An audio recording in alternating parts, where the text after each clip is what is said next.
time for Motorhop on Air.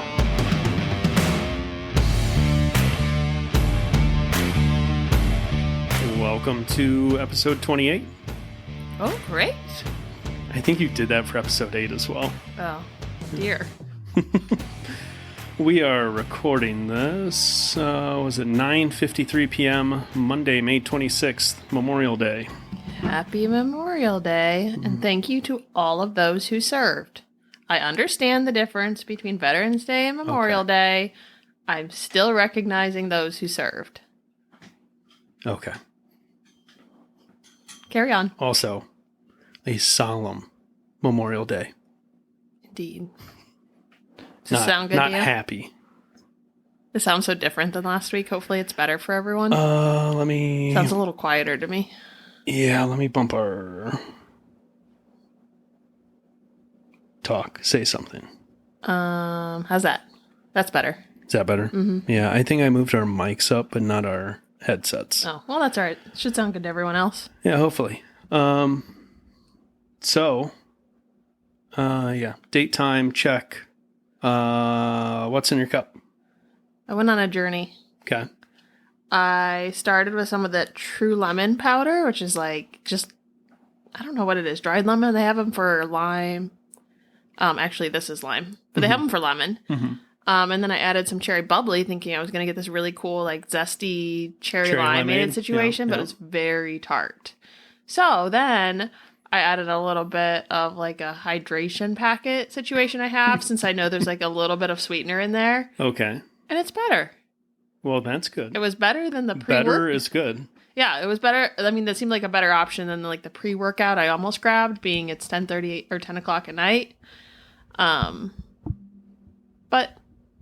yeah, who knows how much of it I'll slurp while we're on here. You have, once again, Trifecta. a lot of drinks you don't drink. You sip on one of them normally, but you like to have... Normally I get through like one and a half. You like to have a bottle of water, a fun drink. So we have bottle of water. We'll start with this. We have Mr. Cola. Which is in Aristocrat of colas. It is not a can. No, it is a glass bottle. Yep. Very fancy looking, very retro. Since 1949, Mr. Cola. It looks like they haven't changed the label since. Mr. Cola is a trademark of Orca Beverage Incorporated. Never heard of them. I'm not even going to try and pronounce this. Where's it city. from? Oh, somewhere what state? in Washington. Washington State? Yes. Mokilteo? It'll be interesting. You haven't opened that yet. No. Are you going to like critique it? Sure. Is it a twist off? Did you double check? Okay. Mm-hmm. America's vintage soda source, Orca, bringing you sweet memories. That's cute. See if you can... That was pretty anticlimactic. Yeah. So you have to compare it to all the colas, RC, Coca-Cola, Pepsi, Cheerwine, kind of.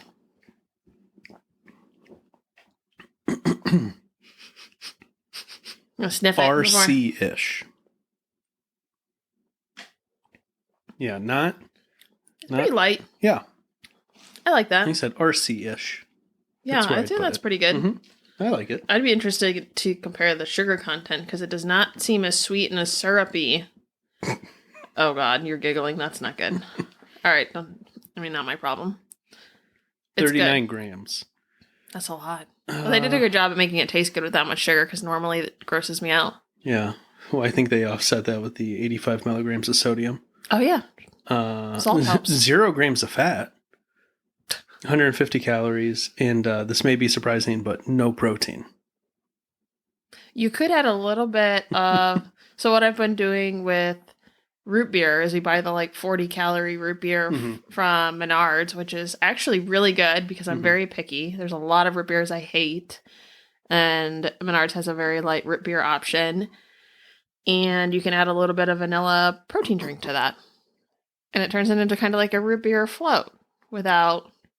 I don't know if I knew you did that. Oh, it's so good. It doesn't take very much. It probably ends up being 3 grams of protein because it's just enough to make it cloudy. Yeah. But it adds a creaminess. I've also seen people doing it with straight up diet root beer and just cream. Which if you think it's excessively sweet, that still works because you get the sweet cream vibe. But yeah, the idea of drinking cream makes me want to throw up. So. And then my last drink I was going to get fancy and then didn't. So, bourbon and Coke. However, Good staple. the bourbon will lead us into the next part of our conversation. The bourbon is Buffalo City, out of the Outer Banks, where we are back from. Mm-hmm. We got I haven't back tasted this on yet. Tuesday, Yeah. and we left the Sunday 10-ish days prior. It was an extended stay. We'll go into that. How's your drink? Drink's good. Okay. You want to try it? I'll sip it. Okay. This is about the most experience I get with drinks. It's just sipping yours. Ugh. I've had worse. It's really not that bad. Just that first sip is very bourbon forward, and then it fades off though. Delicious. Oh boy. So what a relaxing trip. that's what it was supposed to be. We went partly as like a delayed anniversary thing, partly as a save Missy from herself trip. Mm-hmm. We hadn't been to the beach for 2 years. We didn't get an opportunity to go last year. I was kind of recovering from some unemployment, excitement, and I don't even remember what happened last year, but the beach didn't. So I really needed partly just time off of work because I just don't give myself that. And I know that if I don't take you out of your environment here, you have this tendency to like give everyone everything you have and not save any reserve for yourself. So I was trying to save us. Oh. That was not what happened. No. So first 2 days were great. Well, before we even left, we didn't even gosh. cover this last podcast. No, and there's a lot of people I forget to tell this part to. Like this is even almost more of a crazy story. So if you remember from last podcast, the X5, I think, was either getting ready to go in or had went in to BMW of Akron. Well, in really brief context, this is your second X5. This is like super brief. You had a beloved X5 that 2012 that you had for 2.5-ish years. Yeah, something like Got that. kind of a fender bender that totaled it out essentially in October. I think so. You've had this car since you got it before Christmas. So it was maybe mid-December that you got this car, and you're still kind of like getting to learn it, get to know it, like ironing things out, picking up like maybe maintenance that hadn't happened by previous. Like you're still learning the vehicle. Yep. Yeah, because the previous one I had buttoned up. It was rock solid. Yeah, this you one got really was not lucky to with that that point yet. So I think we covered last episode that it was either getting ready to go in or I think it may have already been at BMW of Akron. What a freaking train wreck. That was nice of you to kind of child-friendly that. Yeah. Man, they had sent me a nice message on Instagram reassuring me because, like, I don't let people work on my stuff. Like, they were good about communicating. At least in the beginning. Yeah, so I have a real hard time letting other people touch my stuff. Partially, one, because I want to know, like, the status of it. And two, you can't, unless I know the person working on it and they care about me or they're like really care about vehicles or a car guy, whatever, there's no guarantee that they care, right, about their job. No. That they're going to do anything right. No, because they're not even, etc. It's not even reflecting on them directly. They're just at work. Yeah, it's just their, day job. And unfortunately, if you go around most of the world, you'll realize people no longer take pride in their work. So we start with the phone call of they broke one of the valve cover bolts off in the head. And, of course, they're not going to replace the head. Well, did you say it was going in for recall work? Yeah. Oh, you did? Okay. Yeah. So it was going in for 2 recalls. One was the Vanos adjuster bolts. So that is the cam advance system.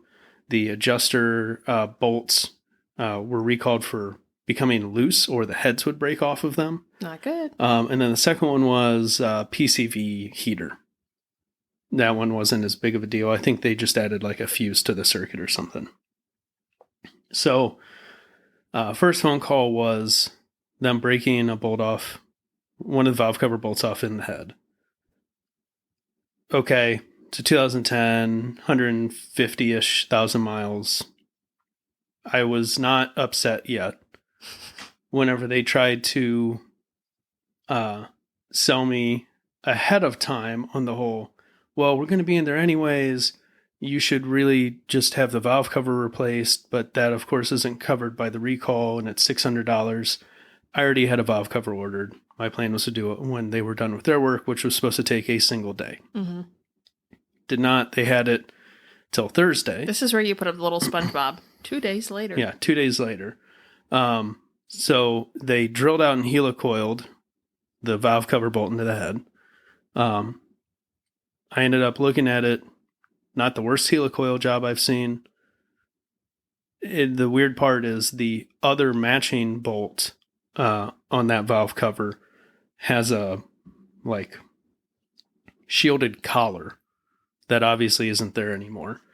And then the good news, I guess, was one of the bolt heads was broken.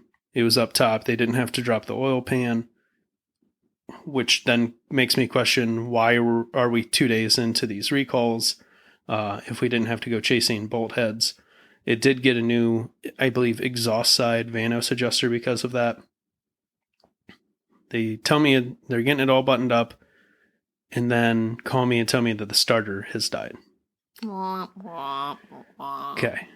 We're going to take the emotion out of it in hindsight because I was very unhappy. There was a lot of emotion. Back to, it's an older vehicle, 150,000 miles. The starter had shown no signs of issue.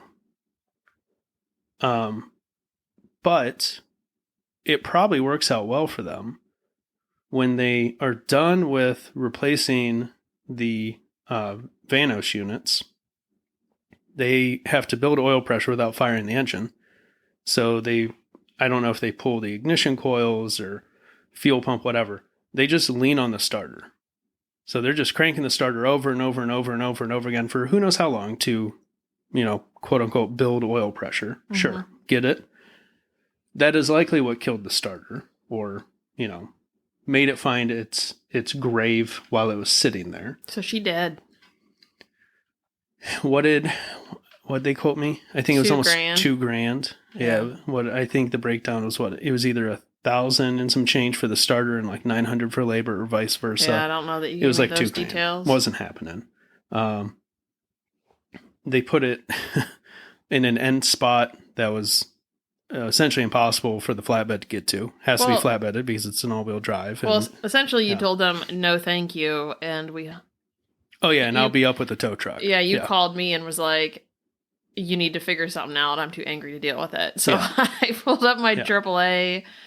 And AAA, they were like the nicest people ever. Like they were honestly more calm, collective, and helpful than the 911 operator I had to call one time who put me on hold. Like, I don't know, maybe it was just complete coincidence, but super wonderful, super chill. Got a great tow truck driver.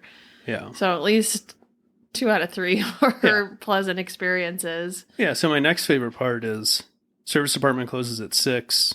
We get there we drove up there to meet them, make sure there wasn't anything you needed to sign, meet the tow truck driver to make sure there wasn't any questions. I think it was 4:00 when you called me maybe, and we were up there a little after 5. Yeah, 5:15, 5:20, 5:30 at the latest. Okay.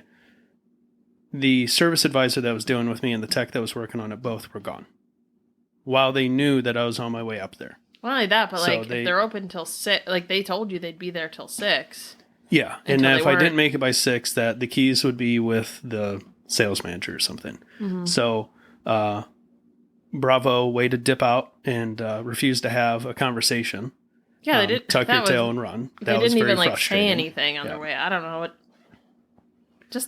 So not a big fan of BMW of Akron. Yeah, they're free to reach out to me. I still, what I really appreciated was after I raised issue with it all. The tech made his inspection video, not ahead of time, afterwards, and repeatedly throughout the video kept claiming that he did nothing wrong. So, this went wrong, but we did nothing wrong. Yeah, and then this went wrong, a weird amount of times. It was obviously compensation of... It felt that way. Or he was insecure. Or, maybe that's just how he talks, but Yeah. poor timing. So anyways, ended was up like having to find... The Wednesday before we were No, gonna that was leave. Thursday. Or was that I late? was supposed to get it back Wednesday. Oh. I didn't. And we It were was leaving Thursday. Sunday. So, tow truck driver couldn't get to it with where they pushed it. Because, of course, they put it somewhere convenient at this point. Had to go into the service department, ask them to open a bay door so the tow truck could pull halfway into a service bay to be able to back up to my vehicle. The kudos I'll give to someone is ECS Tuning. Top-notch customer support.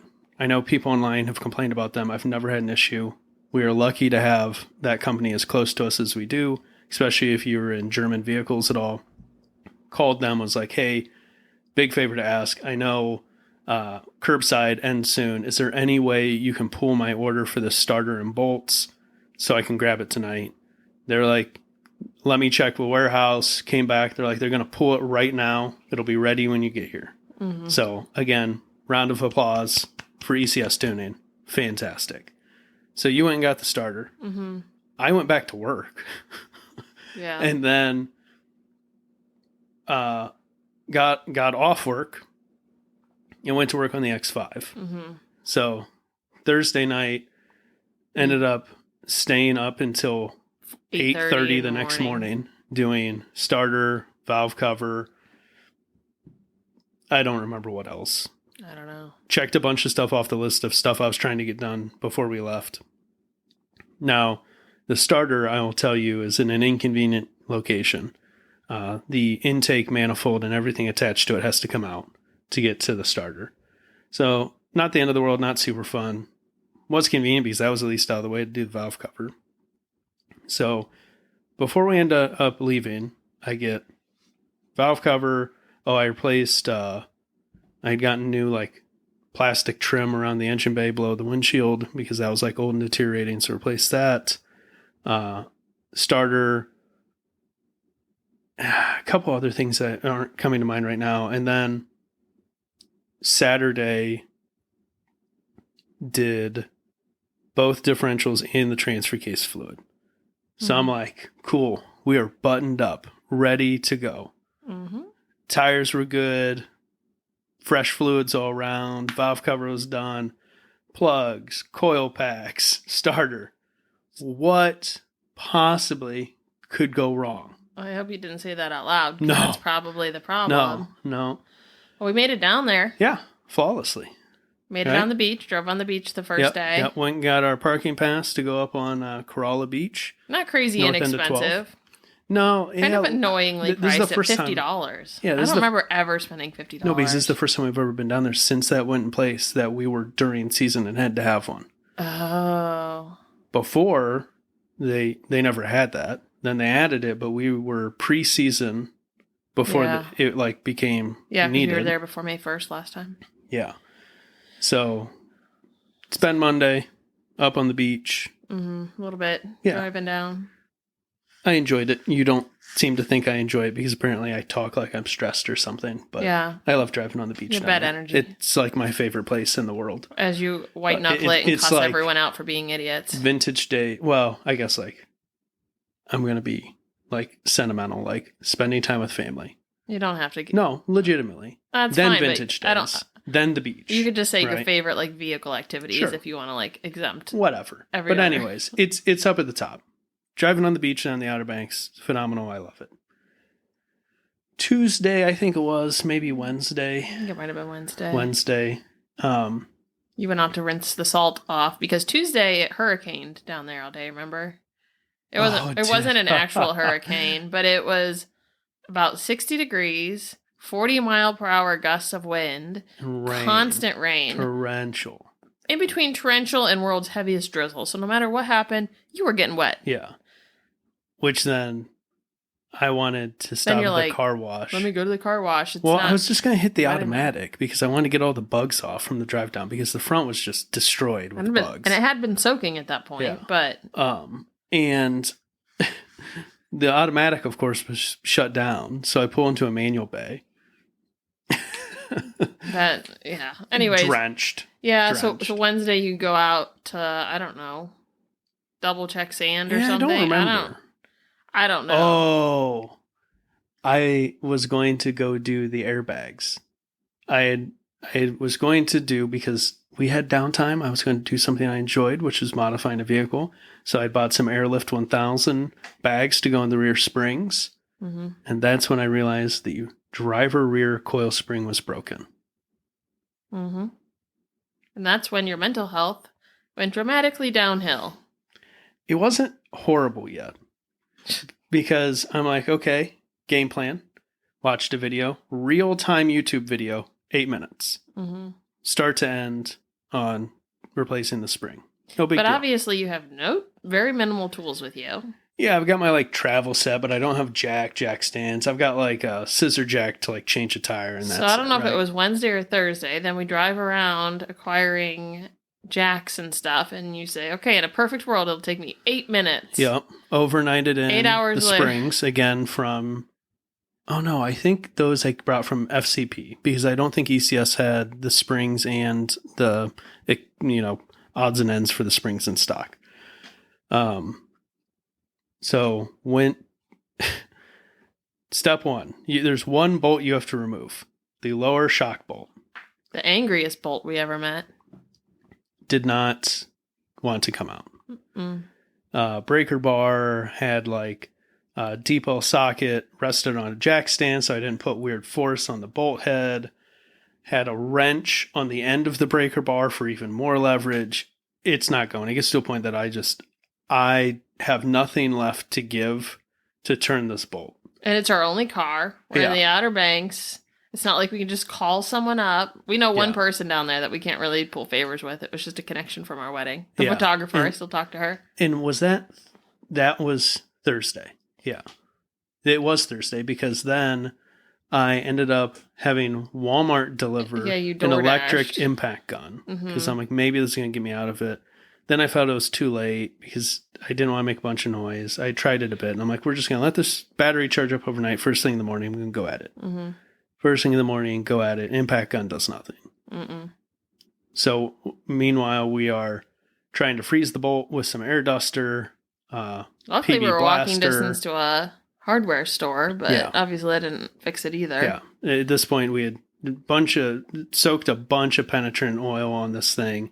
He said, tried freezing it just to get some type of thermal shock, because I obviously don't have torches or an induction heater or anything in the driveway of a rental house. 12:30 on Friday, you call it. Well, I call it because the bolt breaks. The bolt broke, and I didn't even call it then. I then was like, okay, well, I'll at least get the spring done. And maybe I'll cobble. There's so much of the bolt still coming out of the lower control arm. Maybe I can cobble the shock onto the mount enough to get back to Ohio. The way the spring broke, the next turn of the spring dropped over the perch on the lower control arm and was wedged on there. And it was not coming out without large hammer or being torched off or something to that effect. So yes, now it is 12:30ish Friday. Fun fact, half of the auto shops down there are only open until noon on Fridays. Island time. The other half are open to 5 at most, some only 2, and none of them are open on the weekend. So started running down a list. And we have the house until Sunday morning. Yeah, we have the house till Sunday morning. And no one opens till Monday. Yeah.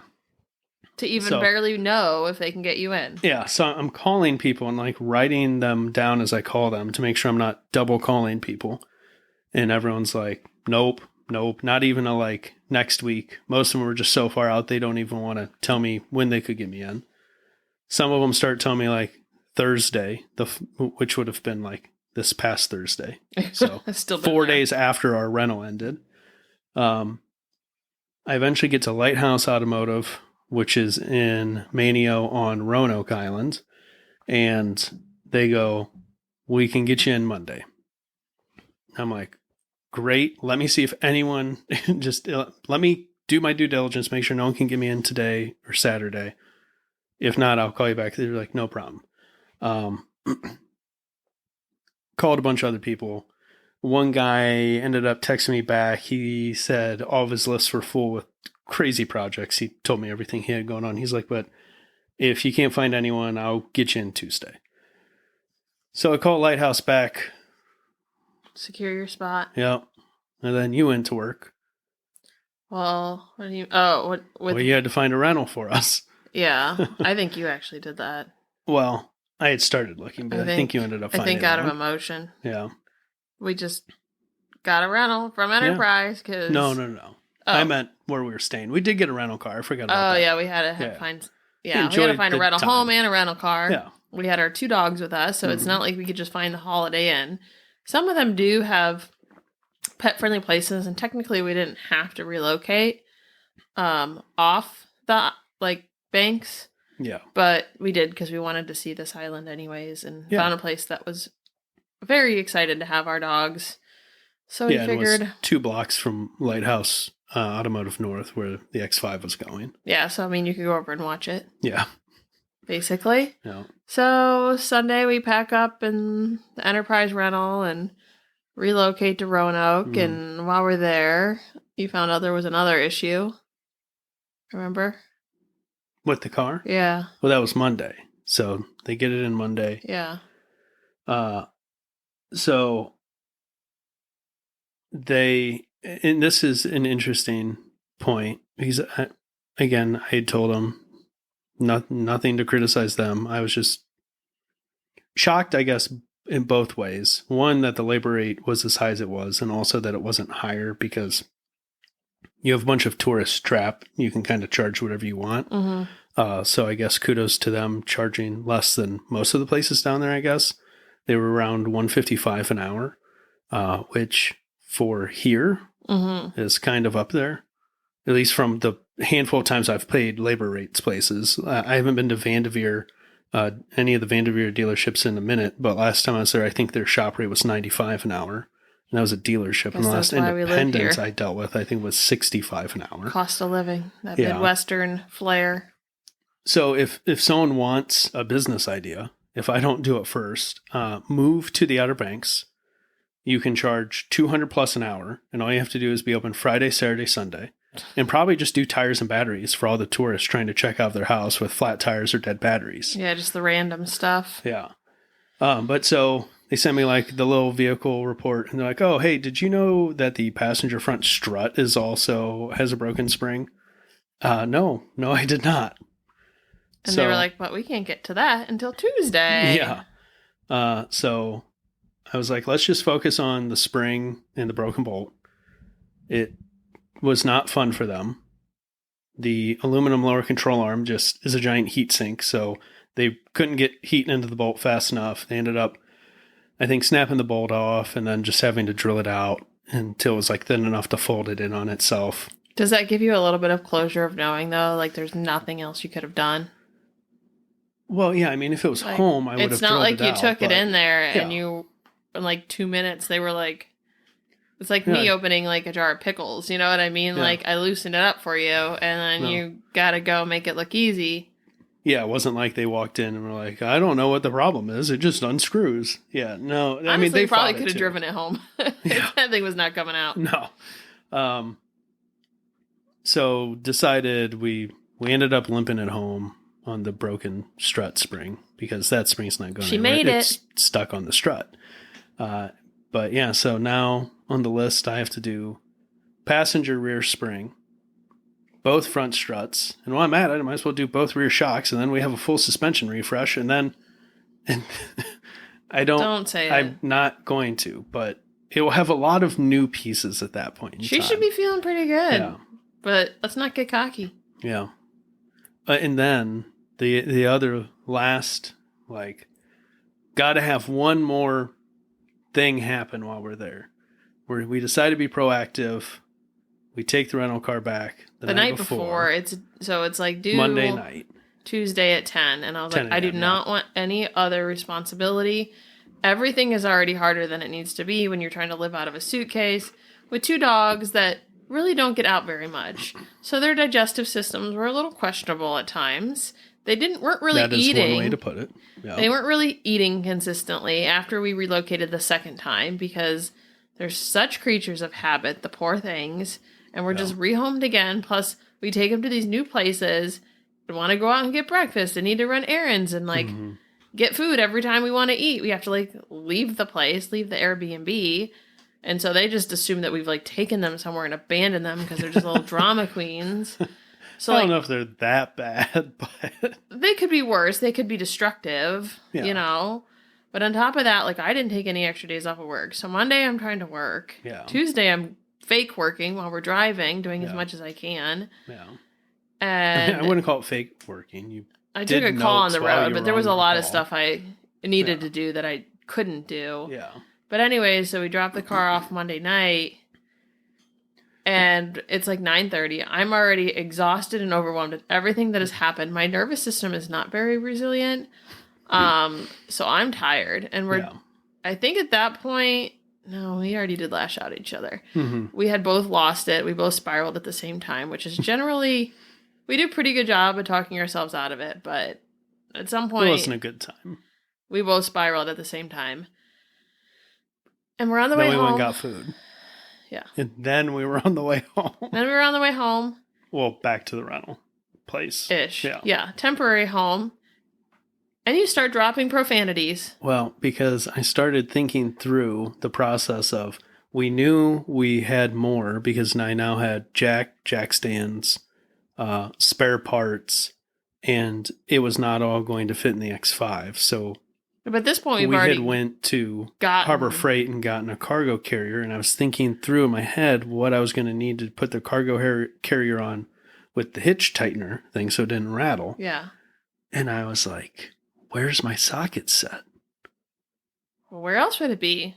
It's in the trunk of the rental we dropped off and left the keys at Enterprise. So it's 9:30 at night. I'm unwell. And you're calling Enterprise trying to figure out if there's any humans that work there. Yeah. Fun fact, there's not, apparently. There's no way to get to a human other than roadside assistance. I had that exact experience. Who was I calling the other day?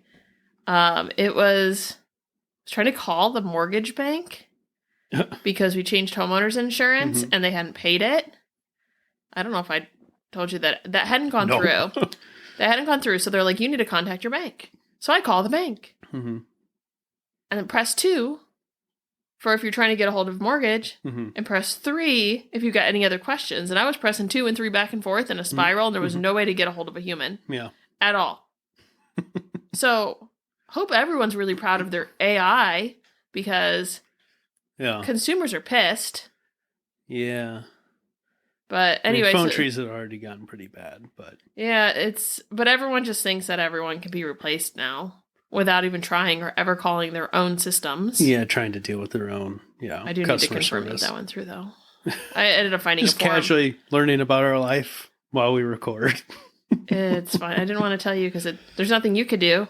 But I did end up finding a forum on their website that you upload like a new policy to and stuff. So. Oh, okay. So I didn't, it's not like I really left it hanging. But I was very frustrated the fact that you push 0, it doesn't even take you to a representative anymore. Yeah. And there's literally no humans working. And Enterprise, a lot of times, like airports and stuff, I think is open like 24 hours. So mind-blowing that they didn't have a single employee. Not one we could find how to get to through a phone tree. So realized that we needed to call Enterprise first thing the following morning. Had to go there and get my tools. On the way back. They were wonderful and pleasant to deal with. They got a free You Harbor were there Freight. to pick up the vehicle. What? You weren't there to pick up the rental. They were not pleasant. I mean, they were pleasant still, but they were just overwhelmed. They were very flustered and understaffed, and it was. But it was all pretty chill when we went back. They had pulled the tools out. They had employees working. They needed to get that vehicle clean to go to someone else, so they pulled the tools out, set them in the break room. Till we got there, and they got a free Harbor Freight bucket out of it because whenever I was at Harbor Freight, it was like free bucket day or something. Free bucket day. I don't know. They asked me if I wanted a free bucket, and I instinctually said yes, and then realized we're on vacation. I've got to haul this thing back. Yeah, it's like all the free crap you get from conferences, and then you realize you got to fly home. Yeah. All right, moving on. So, crisis of the week. Well, I think we just went over that. I think our life is a crisis. Yeah. So got the Audi back. So I've been driving the Audi. BMW needs all the suspension. Audi's got some kind of rattle. I think it's one of the engine mounts. Got to get to that. Did get the scooter out a bit before we left. Because you had to. The one day you didn't have a car. Well, yeah. Thank goodness. It was also just a nice day to ride. It was, but so was today. You just didn't have time. No. You need to start riding at least once a week. Yeah. And then... Not a whole lot to ask, but... And then the past couple of days, we've just been busy. I'm tired. Yeah. Just doing a bunch of stuff. Started a garden.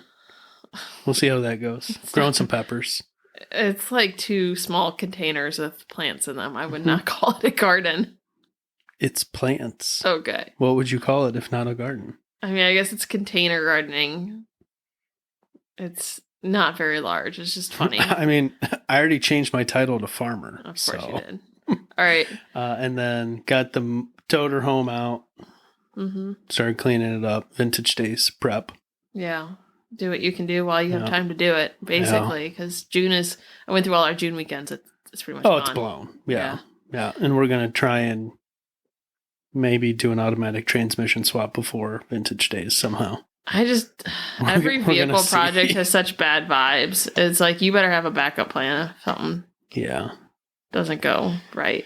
But yeah. All right, let's get into news. Well, I didn't have any recalls. I was going to put one in here as kind of a funny, but recalls like your BMW. Kind of serious. Just throw your car recall in there. No, I think I've got one that needs done, but there's like no fix for it, so I don't know what that means. Yeah, I meant to follow up on the one on yours. I forget what it was. No, the funny one was Yamaha had to recall a bunch of power adapters, and I was going to lead with that, and then at the end and be like, and it affects all these models, which are all it's the Yamaha music division. They had to recall a bunch of power adapters for their keyboards and musical instrument stuff. Onward to news. Mm-hmm. This one was kind of a chuckle. AVG is testing a MotoGP helmet with winglets. The pictures were not very good. It was very hard to see what they were talking about. Oh, well, it's right on the chin bar area on the sides. They have an extra spoiler, the winglets. Oh, I didn't barely notice. There was one picture that was enlarged so much. Yeah. You can kind of see it. It's pretty grainy. There'll be a link to the article in the show notes. You can take a look at it, have a chuckle like I did. The exciting thing is GM and LG are pioneering a new battery tech, LMR, lithium. No, man, I forgot to put what the chemistry was. Oh, bear with me a second. We're tired. Lithium magnesium. This entire podcast, every episode is us talking about how tired we are. Yeah. You never know we're in our 30s. Yeah. We sound like we're in our 80s. Yeah, I feel like it sometimes. Lithium magnesium rich prismatic battery cells. So, why is it exciting? 33% higher energy density compared to the best performing lithium iron phosphate based cells, and at a comparable cost. Are these less or more likely to catch on fire? Well, if charged correctly and not punctured, none of them are likely to catch on fire. There's just been a lot of fires lately from lithium ion batteries. Where? So there was that one I sent you. Jacksonville Airport had an entire parking garage catch on fire from what they believed to be an EV. There was a giant house fire. Was it Washington State? Yeah. I read an article on that last night. Granted, that was a commercial drone that caught on fire. Of course, everyone went straight to EVs in the comments because it was a Facebook posted article, but it actually ended up being a large commercial drone. Yeah. That exploded. This had to be a 10,000 square foot home was just gone. So sad. Yeah, that's a bummer. Yeah, parking in these garages, yeah, it's nuts. Most people aren't gonna. I've just never probably tough enough on vehicles to go through and know what a punctured battery. How do you know if that's happened? But they're so armored. I'm not one to be alarmist about EV battery fires, other than the fact of there's been some pioneers in extinguishing methods, but nothing quite. I don't think anyone's really comfortable with it yet. But if you try and go into the whole oh, EVs are going to catch on fire. Like, go look up the statistics on how many gasoline-powered cars catch on fire every They don't day. just combust, though, do they? I mean, EVs don't just combust either. It's like a slow rollout as the I guess, but battery I cells think, cascade, and then everything, right? yeah, I mean, it could be like a media flaunt, but it does also seem like the EV fires, it seems like they go up quicker. Like the gasoline car fires, it seems like, oh, they're alongside the highway and the radiator went out and the car caught on fire. Sometimes. The EV ones are always like they're parked. I think that's what's crazier. So you don't know like Some of when it's them are happened. So by the time accidents. you realize what's happening, it's pretty large. Yeah. I said, I'm not going to be alarmist about it, but it's just better if vehicles don't catch on fire, no matter It's true. how they are powered. But so the new battery tech, 33% higher energy density. That's important, especially for motorcycles, to try and get more realistic range use out of EV motorcycles. They're looking at 2028 for commercial production, so not too far off. So that's kind of exciting. Mm-hmm. And then the fun thing that follows up with it, Visor Down had published some General Motors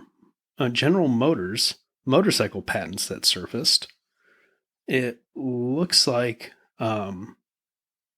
really kind of a awfully close design to a Land Moto Scrambler. If anyone from Land Moto is listening, you should go look at these patents and then consult your legal team. I don't know if General Motors is necessarily They the one wouldn't to be take able to court. get a patent if it was so close, though, right? Like they're not going to grant every patent. Isn't that the whole point? Is that they cross-reference to make sure they're not like cheating? That's how it's supposed to work. It's not how it always works. They probably use AI now. And I don't know if these were, because I don't really think it was mentioned anywhere. Everyone just kind of looked at the pictures and was like, oh my goodness, General Motors is making a motorcycle. I don't know if anyone talked about whether it was utility patent or design patent. But we would assume that it's going to use their new battery tech, which would be exciting. But yeah, very like flat bench seat kind of deal. How many different shapes and whatnot can you really come up with? Agreed, but I'm going back and forth on the two of them. Close. I don't remember how to split screens on it. Batteries in like the kind of same place. Very flat seat coming off the back of the like faux tank area. Visor Down mentioned that it was similar to machines offered by Suron and Talaria. I don't know. I've never heard of them. I think it looks like a Land. It doesn't look unlike it. I'm trying to split screen this here. Yeah, the battery's in the same spot. The seat designs really close. This ad is really large. Yeah, it is. The wheel ratio is very similar. Yeah, dude. Handlebar. You see what I'm saying right now? The only thing that's different is the profile of the seat. The slope from the tank to the flat portion of the seat is a little more accelerated on the Land. Yeah. Well, real close. We will watch this unfold. Yeah. Not our problem. We have enough of our own. It's true. Onward. KTM's being saved. In case you care. By Bajaj, who already kind of owned part of them. Someone did the math. I think it was right apart. Bajaj, through the weird parent company structuring, I think owned roughly, it was some like 37% of KTM. They've announced that they're planning on acquiring a sole controlling stake in P-Bag, which is, I believe, Pierre Bajaj Automotive Group or something to that effect. So they do not have a marketing team on that one. No, I don't know. Apparently they actually referred to it as that. I don't know that Bajaj decided that, but yeah, they've apparently are giving loans to KTM to deal with all the creditors and stuff. So KTM's going to stick around for a while longer. Hopefully that ship gets righted. Harley's board proxy battle is over. And they still need to find a new CEO. Yeah, the article was kind of awkward to read. They're like desperately looking for someone, and it sounds like these guys are like. It sounded like they were gonna like, oh, we'll keep them on until they get someone. They're like, we can't find anyone, so we're just gonna need to get rid of these guys. Well, and then you had the activist investor group that was trying to like vote the current CEO off the board, and Linebarger and Levinston. So Zeitz, Linebarger, and Levinson were all reelected. Supposedly there's been an agreement that they're going to step down within a year. Depending on whose articles you read on the situation, it is Linebarger and Levinson that are going to step down. Maybe, maybe not. I think one of them made mention that Zeitz's reelection percentage may have been close enough that he will be forced to step down. Don't quote me on this. It's all a mess. I'm losing interest. Taking too long? Yeah. Like, they need to figure out what they're doing. Do something that matters. We get back. Like, I'm going to say get back, but they haven't really had an entry-level bike in forever. I'm going to keep beating the dead horse. Nobody can afford a $50,000 bike, right? Well, very few. Yeah, but someone needs to pick up the phone and see what Matt Levitich is doing. And just beg him, plead him to come back and fix the company. He was on the right path. No one saw it at the time. Hopefully someone sees it now. Yeah. They need cheap, entry-level stuff. Many roads into the Harley-Davidson brand. Segue you into the next story. Which one? The Keyway thing? Yeah. Kind of. If I remember correctly, this article did talk about being inexpensive and... Oh, yeah, they are. Yeah. Being a good entry-level bike. Yeah, so Keyway is going to distribute Benda in the U.S. Benda is a Chinese motorcycle brand, if that wasn't aware. I don't know how they're going to do. Not because of the bikes or the quality, simply because of the model names. The model names were not what I expected. They sound like scooter names. They don't sound like they should be motorcycles. Oh, the one just doesn't make sense at all. So they're going to start with 3 models. Wait, where is this company from? I'm pretty sure China. I wonder if it was lost in translation. Oh, it has to have been. It has to have been. Sounds like a cartoon. Yeah, right. I don't know if I missed something. I'm pretty sure Bendo was Chinese. But so the 3 models they're importing are the Chinchilla 300, the Chinchilla 500, and award for weirdest motorcycle name ever, possibly. Mm-hmm. The 3rd model is the Napoleon Bob, one word, Napoleon Bob 500. It definitely means something different to them than it does to us. Well, like, I think in my head, and like Chinchilla isn't the worst. It's not the best. But it'd make a cute little gray scooter name. Yeah, but maybe not a cafe racer. Yeah, like unless you're like an aggressive chinchilla. Like, do they even know what that means? I don't know, but I just maybe they meant like squirrel. I think about one having to be the salesperson selling that, and be like, the American, you know what you would look good on? A Napoleon Bob. But here's the thing, though. Right? So like, I'm gonna look them up to see where they're from. Yeah, but a lot of like foreign countries, especially like Asian based, from what I've seen, will just put like English words on shirts and like sell it. Oh, 100%. So I'm wondering if they're like, oh, this one looks cool, or this one like, or they saw it somewhere or something like that, and they're just like, oh. I mean, maybe. And again, it's not funny or weird until you hit stateside and people know what the word means. Yeah, but they don't care. Where did you see one word Napoleon Bob? Right. Well, like I said, maybe like they looked it up and they're like, oh, Napoleon. Yeah, but then I was thinking about the whole maybe like, Robert was his middle rolling name. Up to like bike night and be like, yeah, man, I rode in on my Road King.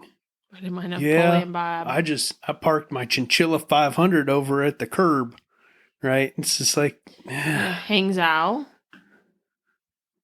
which I'm sure I'm not pronouncing that correctly. I did take who Benda. I did take a history of China class and learned how to pronounce like the Z's and the X's back in college. And have forgotten. I think it was all online, so you don't actually get to like hear the words, and it just doesn't stick. I would not be taking Not a good class to take online. No, I'd say not. Do you want me to wait for you to finish researching? Hangzhou. Okay. So they are from China. Yeah. Yeah, for sure. I don't know if a chinchilla is any cooler in China. I really just want an explanation for Napoleon They Bob, use though. chinchilla fur and paintbrushes. I don't know. On to the next one. All right. Someone is opening a factory capable of producing 750,000 motorcycles a year. Why do they need? I'm going India to needs give money. you, the listener, a minute Oh, to come up with a guess as to what motorcycle brand you think is opening a new factory capable of making 750,000 motorcycles a year. I just accidentally said the country, so that should It's help. fine. Yeah. Well, no, it wouldn't. Oh, Okay, That is ready? weird. I didn't expect that. Suzuki. No, was there- nowhere on my bingo card. Do they make any mainstream bikes I would even know? I know Gixxer. I don't know. It's Do they do a lot of sport dirt bike. bikes? The Hayabusa. Oh. Do you know the Hayabusa? No. Oh, Okay. man. Okay. King. I mean, they have some cool bikes, but they just haven't done anything cool or new in a while in the U.S. market, at least. I've joked before of like, we're just glad they still exist and they're just still making stuff. Did you see the stock image of an entire family of 4 on the scooter? Yes. Yeah. Yeah. Other countries are so cool. Yeah, I think that was on ADV Rider. I think they used that image. Yeah. Good on Suzuki for having that demand for their bikes somewhere. I'm still excited for them to do something exciting again in the US market. The Hayabusa was so awesome when it came out. The B King was awesome. Gixxers were like the grail for a while. You know, you either wanted, I guess some people want CBRs, but my world was Gixxer or Ninja. But man, just do something cool and awesome again. Sounds like they're gonna keep most of them in India. Yeah. And then the last part here before we get to weird news was something we kind of had a discussion today. You told me you had thoughts and you were going to save them for the podcast. So here's the scenario. Okay. I'll tell it. Okay. You talk enough. We were leaving Menards, as one does. And there was 3 kids. 2 of them, and they were probably high school age, maybe. Yeah, maybe. Young high school. Yeah. 2 of them had e-bikes. One of them did not. And I said, man, how cool would it have been to like have an e-bike and when you're like 13, 14, 15, like when like riding your bike is just like what you do with your friends. That's like your entire summer culture is just hopping on your bike and going back and forth, but you have like an e-bike. And so we kind of got into the discussion until we didn't about whether or not we think that would take away from or add to bike culture in general. Yeah, because there's this perception in the power sport industry right now that like e-bikes are this extension. That if we get people into e-bikes, we can transition them into dirt bikes, motorcycles, etc. Right? And I don't know if that's going to be true. I think it could be though, because it would be gateway. So you're used to being on a bicycle and going 15 miles per hour. E-bikes easily go 30. So all you have on to the low end, that's what I'm saying though. Yeah. But it will segue people, I would say be gateway drug, into possibly, if they like that, they could get a motorcycle that is essentially probably safer than an electric bicycle because of the weight, because of the legalities. At least in our region, it's easier to ride. It's going to be easier to find places to ride a motorcycle than it will an e-bike. Specifically where we live. I'm not saying that that's even across all Ohio. If you're in the city, you're fine. But where we live, there's minimal sidewalks. And it's also like the roads aren't always wide enough for you to like have a bike lane. Yeah. So you're kind of in this weird gray area with an e-bike that honestly you'd just be better off with a scooter. So like once you have one, it'd be really easy to bump up to the other in my mind. Well, but my thoughts on it are when you look at the cost of some of these e-bikes and then people get into modding them. What purpose do you have for a dirt bike? Right? Like you've got e-bikes, like some of the Surron Oh, options. I wasn't thinking just, dirt bikes. I was thinking more just motorcycle. Sure. Street But bike. part of this is like dirt bike, right? Because most people's stepping stone, I think at least that previously, was like dirt bike or four-wheeler, motorcycle, right? Bicycle, dirt bike, motorcycle. Yeah. Are we going to get that step? And I know not everyone starts that way, but also when you look at, especially like, I know California and I think New York City are both having issues with like cracking down on e-bikes, because you got e-bikes that'll do 70 miles an hour, 80 miles an hour. Yeah. Like it's a little sketch. Little? Like they've got like beefed up frames compared to most bicycles, not quite motorcycle forks. I don't know that I'd feel comfortable going that fast on some of that stuff coming from proper motorcycles and dirt bikes. But a lot of these people don't know because they just haven't, and they're just like in that culture.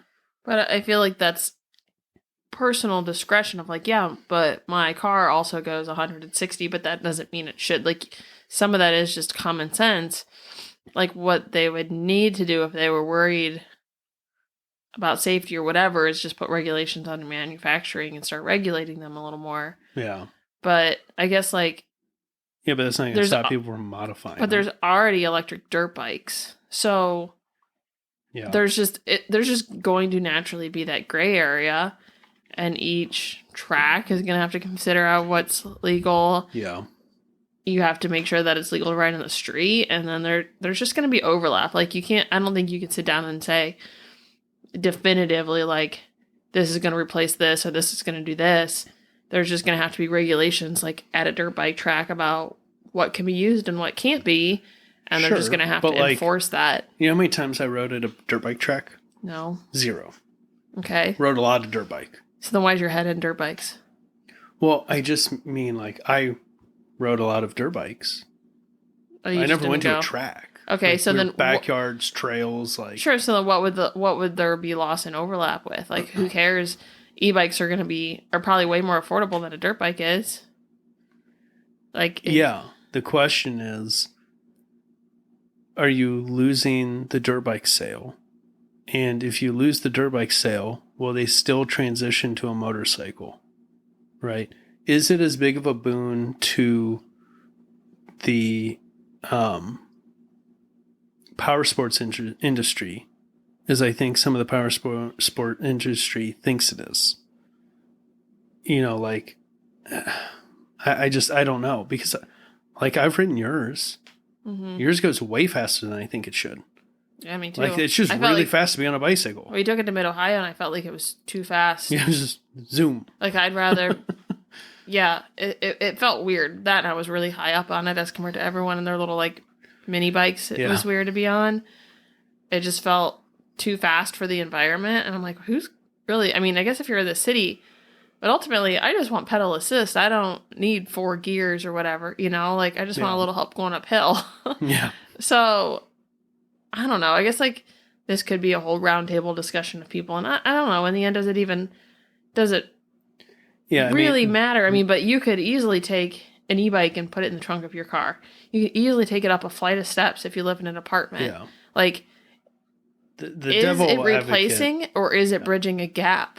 The devil's advocate argument against what I was saying is just simply because the cost is lower, the barrier to entry is lower. Mm-hmm. Therefore, more people will get into e-bikes, which could be a net It's less positive, intimidating for sure because it's on a frame you're already familiar with. So to me, like I said, it's just adding another increment between bicycle and motorcycle or bicycle dirt bike. Yeah. I wonder if they existed whenever I was that age, if any of us would have cared about getting dirt bikes and 4-wheelers if we just had like stupid modded out e-bikes. Probably just depends on the people you hang out with and how cool they looked. Like just like anything. Like, I don't know. I've never really been on a 4-wheeler. My grandparents had them on their farm because they were fast and safe. I mean, safe as they could be faster than a golf cart. Yeah. They were more resilient and they could do better terrain. I've never I don't know. Like I think it just depends on how you're using each vehicle, regardless. But yeah, I mean, if there was e-bikes and my younger brother had one, he'd have been in the hospital a lot more. That's for sure. Yeah. That kid was jumping ramps, building things with his bicycle. Yeah, he was on I didn't even think about. Yeah. He was on his Huffy all the time with the 2x4 and a log. Yeah. That kid was making ramps, popping wheelies. Yeah. And it's a miracle he never got hurt doing that. But y'all better make sure you have health insurance if you're going to go buy your kid an e-bike, because those things are sketch. But I would definitely feel more comfortable on an e-bike than I would a motorcycle, simply knowing how light it is, how mobile it is, how as a kid I was on a bike so much, it's so familiar. At what speed though? Yeah. Not street speed.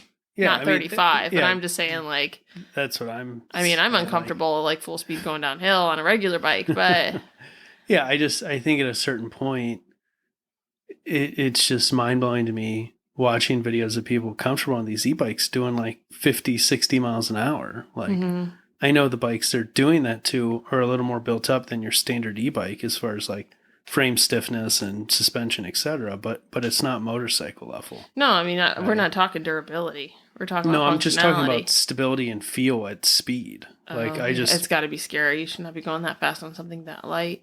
Yeah, that's kind of my thing. Is like it's just wheels are big. It's doing almost 30 on your bike is not confidence inspiring. I'm sure it's perfectly fine. It doesn't feel like there's enough like mass. 30 is probably like on its low side of speeds. Yours? Yeah. No, it caps at 30. Oh, thank God. Unless we like it feels so much faster. Yeah. I don't think I've even made it to like fourth gear. I did like pedal assist and was like, it's too fast. It'll, because yours can be set up to either do class 2 or class 3. So class 2, it'll pedal assist up to whatever the limit is. I think it's like 21. And then the class 3 is throttle. I should take it out like and 27 or 29. Hit the trails when you're gone. It is. Next week. Thing moves. I know, and I haven't really gone anywhere on it. We took it to Vintage Days, and by the time we got back, we were just so wore out, and then winter hit. Yeah.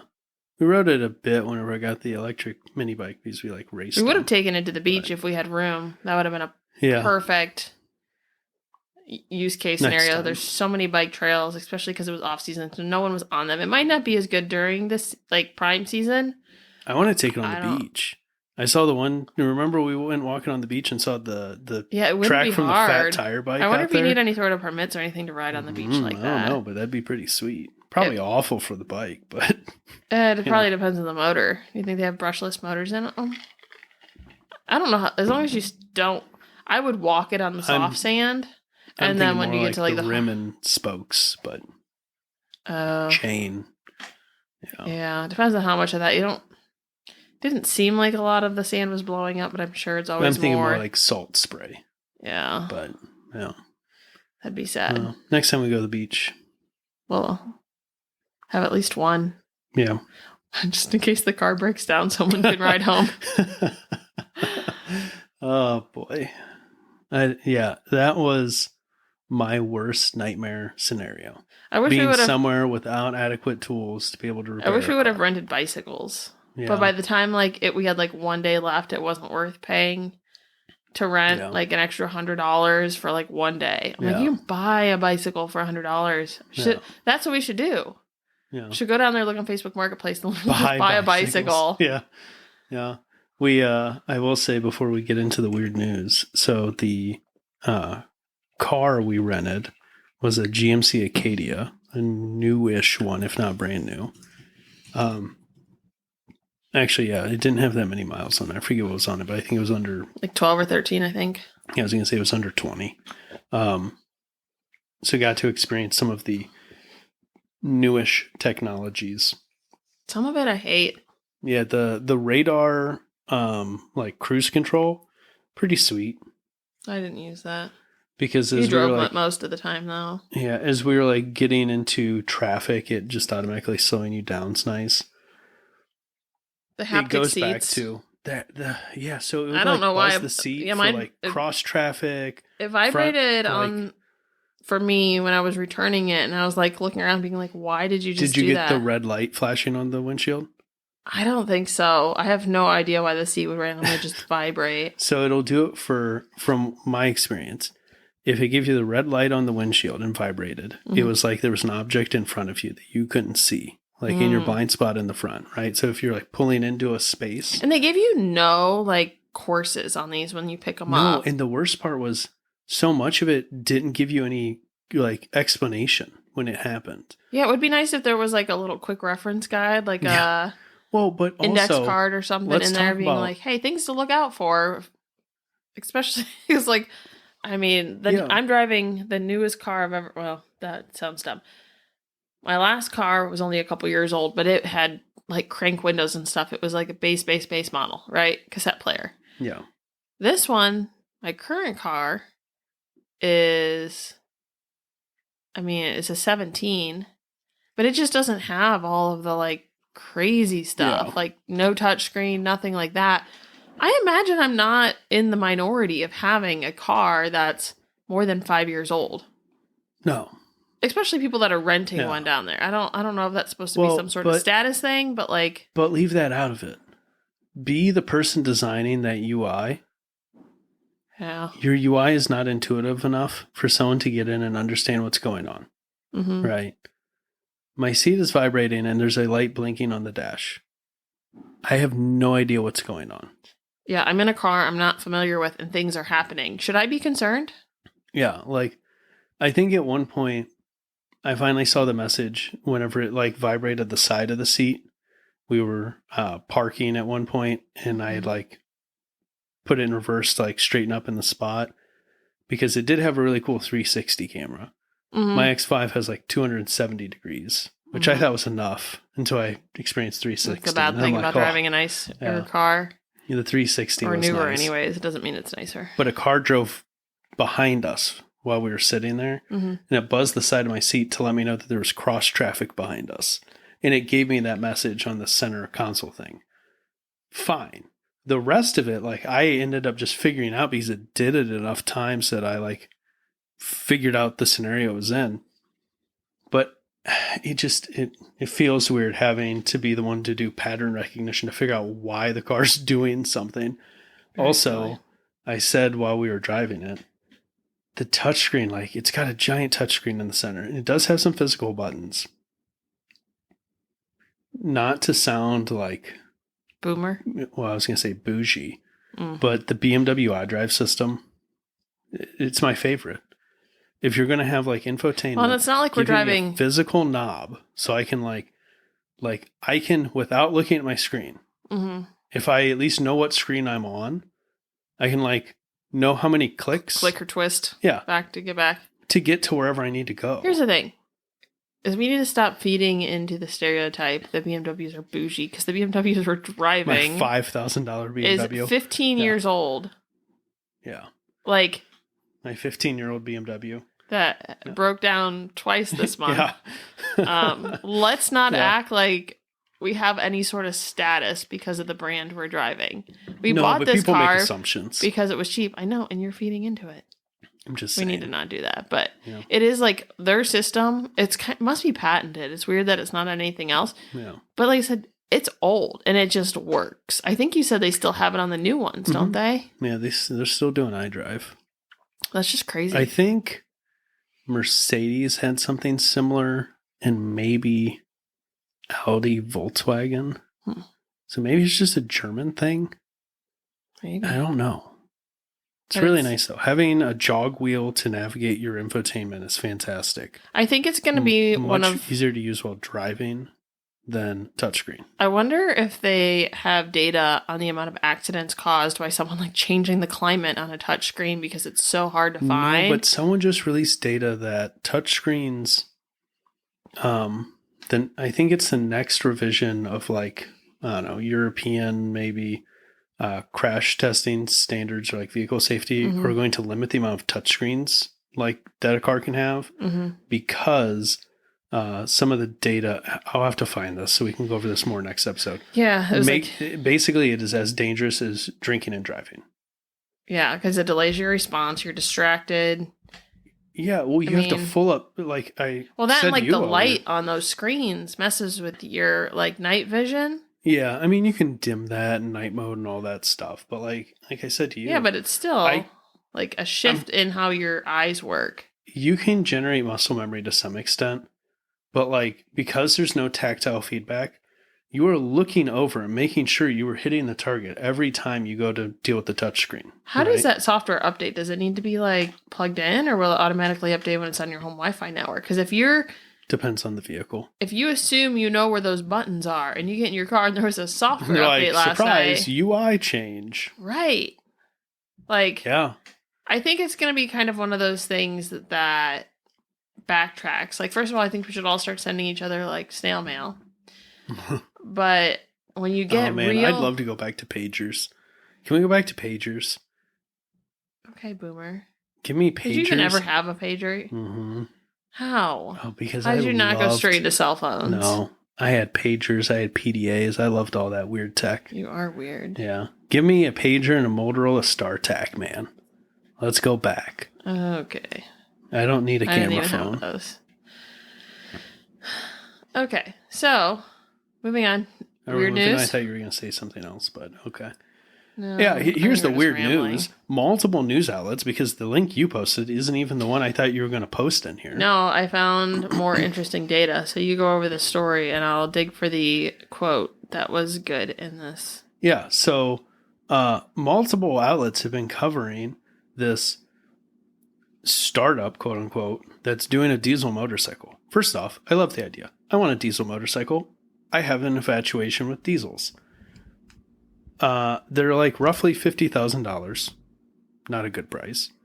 Yeah, it's just a Harley. They basically, I don't know that they stayed anywhere, but it looks like they're basically buying a Harley, ripping the drivetrain out and putting the diesel in, which is probably why they're about 50, because the article or the pictures and the articles everyone's been doing recently are like Road King based looking bikes. But if you go to the company's website, they have like a street glide and a road glide option, and you like commission the bike. But the social medias haven't been updated since like 2022, 2023. 22. Yeah. And so they were targeting a launch in spring of 23, but that rolled around without any news. So this article that I found, the guy who wrote it actually contacted the owners. He said, I reached out to Matthew asking if he's still working on the bike. His brother and CEO of Axiom. Yeah. What's the company name? Axiom something. Joshua responded with, yes, the motorcycles are still under development. It is a slow process and engineering is taking longer than expected. I'm currently reassessing the market to decide what will work best. Large cruiser, cafe racer, chopper, scrambler, etc. I will make sure to keep you informed as we progress. Which, number one, that's super vague. Number two, I don't know when he actually responded to that. It is weird that all of these articles are coming out, and someone must have saw someone else write an article and seemed like, oh, that would be everyone's reporting clickbait. off of everyone else, right? Yeah, it's Axiom Diesel Cycles. Mm-hmm. Yeah, we just hadn't mentioned the company name yet. Yeah, I stumbled through it earlier. Yeah. So this guy has update at the bottom, and again, nothing is dated. So like, when you see an article on a blog, I don't know. You can change the date, the published date on a blog. So if he went in and updated it, this could have originally been written 3 years ago. Yeah, you don't really know. But May 20th of 25. He added update at the bottom. I also want to clarify that 70 miles per hour isn't impressive by itself. Miles per gallon. Yes, thank you. My CF Moto Papio. Is that how you say it? Papio. Yeah. SS will do over 100 miles per gallon all day. Even my two-stroke genuine Stella does 80 mile per gallon. Axiom's attempted hook here is that you'd be getting 70 miles per gallon in something with the size and weight of a Harley touring cruiser. Yes. He said, sadly, I don't have any news for now, but I do hope these guys make it. Love seeing weird ideas come to reality, and Axiom checks all the boxes. Why, yes, I'd love to buy a 70 mile per gallon American turbo diesel bike. And you know what I think? I think you wrote this article. You think I wrote this article? Yes. Yeah, I mean, probably, because I would love to buy an American turbo diesel motorcycle, and I'd love for it to be a cruiser. And 70 miles per gallon is impressive when we're talking about big touring bikes. I think you need to read this specific article when we're done, because it Did you? I mean, of course you knew because you know all this stuff about Royal Enfield's diesel. Oh yeah, They had that's I've looked mentioned at them in here. multiple times. And what are they going for? 15,000 right now. Man, they're all over the place. But it talks Sometimes about it in they this pop up article. cheap. This article was really good and had Yeah. more context than the original ones you did that appeared to be like copied and pasted on multiple. The Kawasaki things. diesels that the military commissioned. Yes. Yeah. Oh, I know about all the diesel motorcycles. I knew you did, but there's it was nothing I want more than one. I know, dear. Yeah. You need a bigger garage. We'll see if I have time to make the diesel mini bike a reality before vintage days. It's becoming more of not. a pipe dream every not. year. But yeah, 70 miles per gallon and something the size of a Harley touring bike. Very lofty goal. Not, I guess not for a diesel, but them saying like, yeah, a Papio SS is like a Honda Grom. Yeah, it gets 100 miles a gallon. Scooter, 80 miles a gallon. Sure. Every day of the week, right? But they're putting according to the Atopian, a tiny 3-cylinder turbo diesel. And these, like I said, it looks like they're just buying Harley frames and ripping the Harley drivetrain out and putting the turbo diesel in. Well, they're still asking for donations and reservations, so yeah. Maybe if they could get it under 10, well, 15. I mean, 10 always, right? But 50 it seems 50 is just a lot. And like I said, I really think it's because it looks like they're buying a Harley Davidson. So you're like 25 grand out of the gate. And then like another 25 for them to like retrofit. Well, no, they're breaking into a new market. You really just don't know demand. So they probably aren't making a ton because you kind of have to feel out the market. So they'll get cheaper if they succeed. Well, the reason they're probably doing the Harley is twofold. One, the room in the frame for the engine. And two, they might be the last mass-produced bike with a divorced transmission. So you can kind of take the engine out and couple any engine to the existing transmission. Mm-hmm.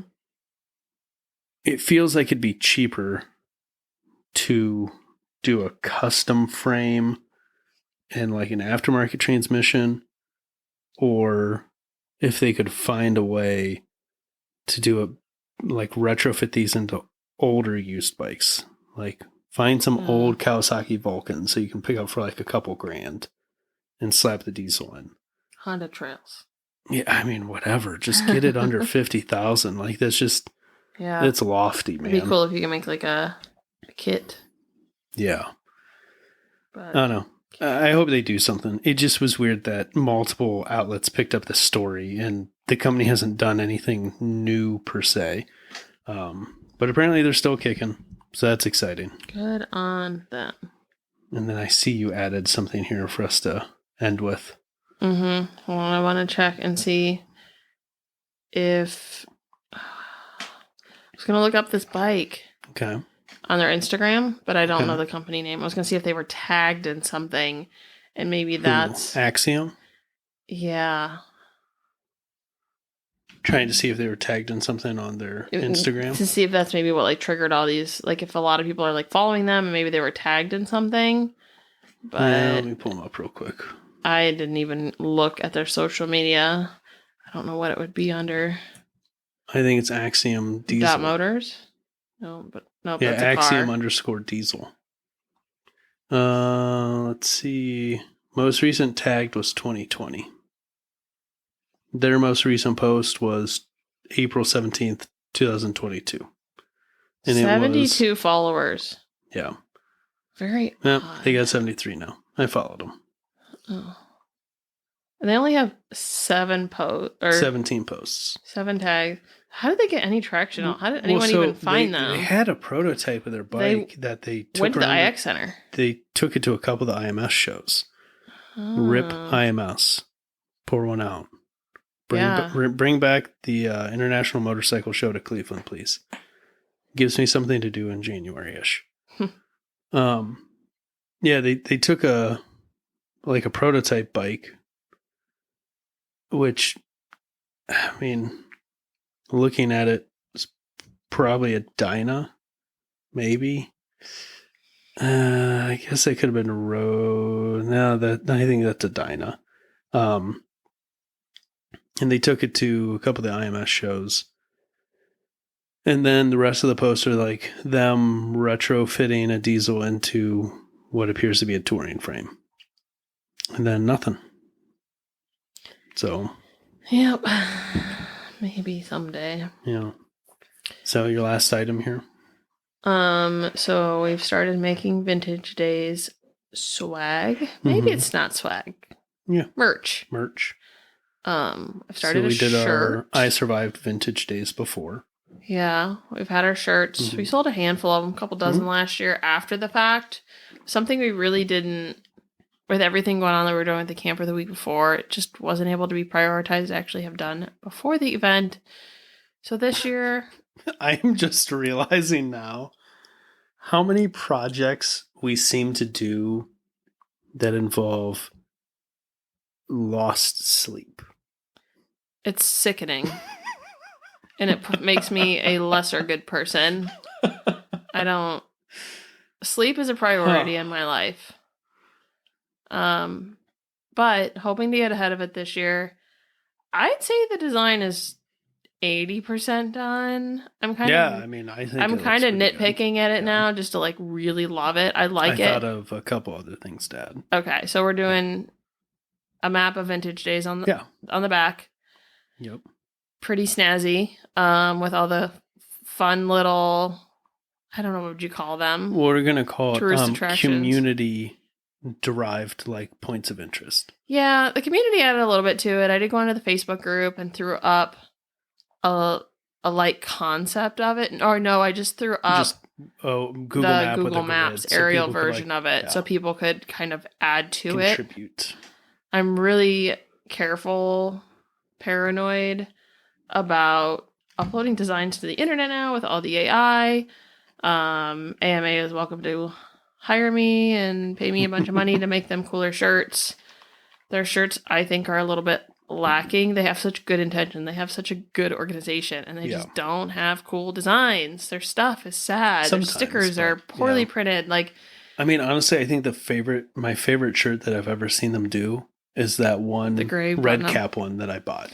And it's literally their logo. And then what's the back? I don't know. You got it at the Motorcycle Museum, so it might have just been that. Year anniversary was. It was 100, 200? Yeah.